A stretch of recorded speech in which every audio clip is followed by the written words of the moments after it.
మనం ఈ విషయాలు అవగాహన లేకుండా అపార్థం చేసుకుంటాం. ఇప్పుడు వారి మీద చేతులుంచి ప్రార్థన చేయగా అభిషిక్తుడైన పౌలు గారు వారందరూ పరిశుద్ధాత్మ పొంది ఏ అనుభవం అపోస్తలుల గారు 2వ అధ్యాయంలో పొందారో ఇక్కడ 19వ అధ్యాయంలో కూడా అదే అనుభవంలోకి వాళ్ళు నడిపించబడ్డారు. వాళ్ళందరూ అన్య భాషలు మాట్లాడారు, వాళ్ళు ప్రవచిస్తున్నారు, వాళ్ళు దేవుని కనపరుస్తున్నారు, వాళ్ళు అదే అనుభవంలోకి వెళ్ళారు. ఇంకొకటి అపోస్తలుల కార్యం 1:8 పరిశుద్ధాత్మ గురించి ఏమంటే శక్తి అంటాడు. ఏమంటారు? అది శక్తి, పరిశుద్ధాత్మ శక్తి.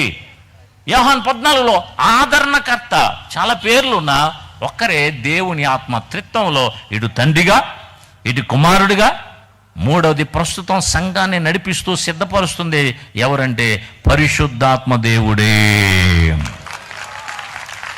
ఈ దినాన్ని సంఘాన్ని సిద్ధపరచాలంటే ప్రతి దైవజనుడికి దైవాత్మ చాలా అవసరం.